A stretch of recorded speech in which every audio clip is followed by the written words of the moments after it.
and welcome to For The Drive, and welcome to the first episode of Friends of For The Drive of 2018.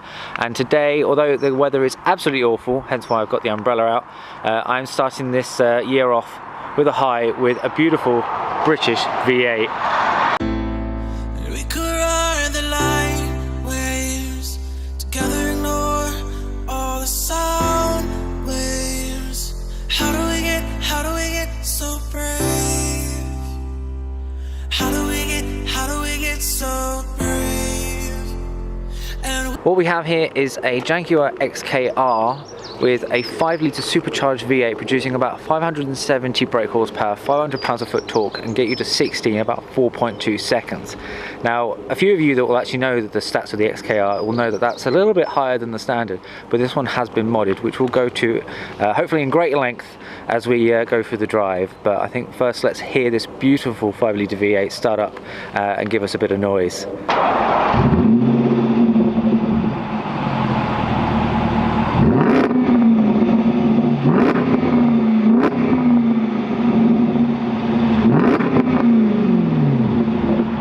So I'm now joining the owner, Shaun. Thank you very much for coming out and do this. Pleasure. Why did you buy the car? Well, I thought I'd wanted to treat myself a few years ago, and I looked at various different things, and it came down to V8 Vantage or one of these. And when you weigh up the pros and cons, if you owned a V8 Vantage, you would say the V8 Vantage was the better car. If you owned one of these, you'd say this is the better car. I personally thought that the whole running costs for one of these and performance, etc., were just a bit better than the V8. Although the Vantage has probably the edge over on looks. It depends. I mean, yeah, I think, as you were saying, that even these can differ greatly. Yes. The Vantages can actually differ. Like their range of models and what they look like and how appealing they are, yeah, I think varies massively.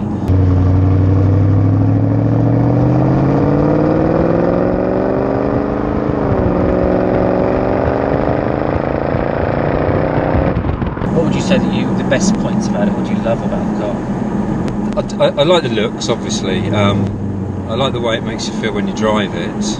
I like the noise. That burble is very nice. Yeah, I like the noise. I just like the comfort. You know, it's easy to drive. I'd actually say, which is disappointing to me to say, it's more comfortable than mine. Oh, really? And I've got a 4-door saloon. Okay. I'd still say the bumps are actually being soaked. I'd say I'd feel more bumps in mine.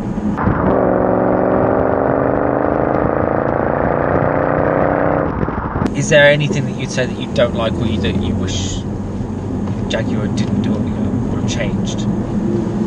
Not really, no. I think I'm quite happy with the car. What I don't like is I don't like driving along and getting stone chips on the paintwork, and I get quite. It's a bit upsetting when you go and have your look. You had a nice drive, and then you see there's about 2 or 3 stone chips on the paintwork, and there's nothing much you can do about it. It's possibly getting a little bit dated. The bits and pieces inside are a little bit dated. I don't think that the infotainment screen has ever been brilliant. Even when it was new, I don't think it was brilliant. But it all functions. It all works. Yeah. I mean, there is one thing that sadly is a negative for Jaguar. Even mine, as new as that was when I bought it, Yeah. the computer was slow. Yeah.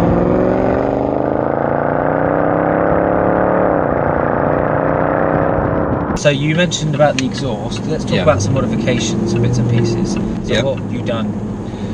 Well, the first thing I did was have a new exhaust put on it, which was a catback.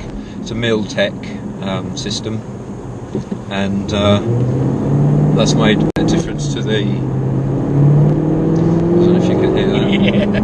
Yeah. It's made a bit of difference to the sort of the noise coming from the back. Yeah. At the same time they did the exhaust for me, they remapped. I had a remap which basically cranked up the brake horsepower from the stock 503 to about 570, and also increased the torque. So it performs a bit like XKRS now. So the same sort of stats, and it's just the acceleration's gone up from about 4.5 to about 4.2, which in this day and age still isn't lightning, but that's still quite quick. It's still nippy enough. Yeah. If you said, right, okay, this car, it's served me well, but it's going to go. Yeah. What would be the replacement? Yeah, it's difficult. That I was thinking about that. I thought I would be tempted to get an F-Type, but it would be with the Jaguar brand. Yeah, no, absolutely, yeah. I'd be tempted to get an F-Type SVR. I don't know. Other than that, it's difficult. There's lots of really nice cars out there. Yeah. Do you potentially go back to looking at Astons? Would you look at either a DB11 V8 or would you look at the DB11 definitely. Yeah, that's a different. What I'm looking at is a small little convertible. I was thinking, but a little bit retro, so maybe like an S2000, Honda S2000. Oh, okay, nice. Something like that. But stock, I assume you're not going to go for the whole JDM life. No. Well, I'd buy it stock and then do stuff to it. But, so. yeah.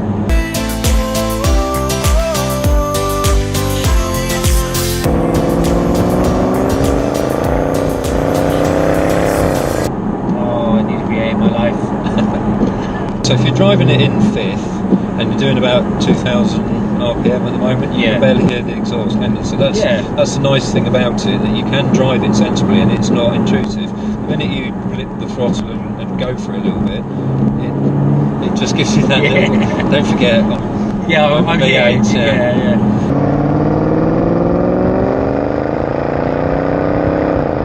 These A-pillars are a little bit, when you like going around this right hand now, if we weren't following these two cars, then it was slightly sharply. Sometimes I find myself sort of having to lean forwards or lean back a little bit, just so that you can see your radius. Smile inducing. Yes.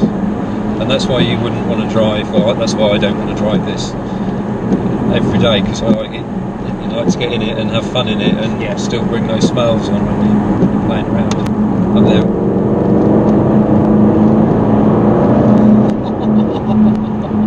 Oh yes. It's an event, isn't it? Yeah. As much as anything.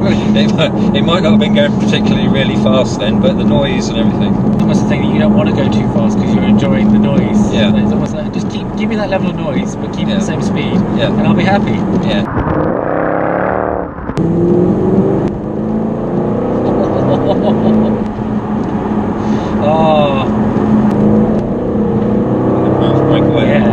That wasn't a lot of throttle. No.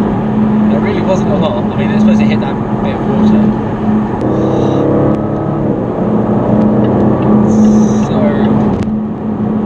So effortless. Yeah, wow, you can really climb up to good speeds quite easily. Wow. Yeah. Did it very quickly, just slam it down and feel right down. Hard. Oh, okay. Yeah, I see what you mean. Oh, so you've got the kick down the same. Yeah. Oh my god. So you get the acceleration by sort of gently pushing down and it just builds up in the gear. Yeah. But when you kick it down, it jumps down 2 gears, doesn't it? Yeah. And you feel that the back was... wheels are actually going then. Oh, well, thank you very much. It's no problem at all. Pleasure. At least it wasn't too wet, was it? No, but I definitely think in the dry you can have a hell of a lot of fun with, like, properly, as you say. I mean, with the upgraded torque. I mean, could you not get the traction control modified? I could do, yeah. That's probably the next thing to do if I did it. But I think. I mean, it's been wet, so it's kind of obvious that it will try and push. But I suppose does it really go quite quickly in the dry? It's much better in the dry, yeah. If you're going in a straight line, it will shimmy, but it won't obviously break away.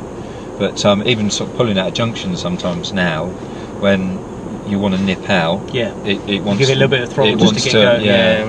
Okay. And then the problem is it effectively stops on you. So you just constantly go. If you're pulling out, if you're pulling out, nipping out, and it stops on you. It's a bit. That's probably worse than if the back end swung round and So that is the end of today's video. If only the weather wasn't so goddamn miserable and wet. This car is pretty savage with its power delivery. The amount of times that it wanted to just light up the rear wheels is very smile-inducing is all I'll say. But yeah, to see how Jaguar have come from that to the XKR down to the F-Type, and then actually transferring some even to the lower models, the XE and the XF and things like that. It's really nice to see where the ideas have come from, as well as just to enjoy such an incredible sound of a 5-litre supercharged V8, as well as experience how well it can handle around corners, and just how comfortable it feels. It's crazy how well planted it feels, even when it's going quite a pace.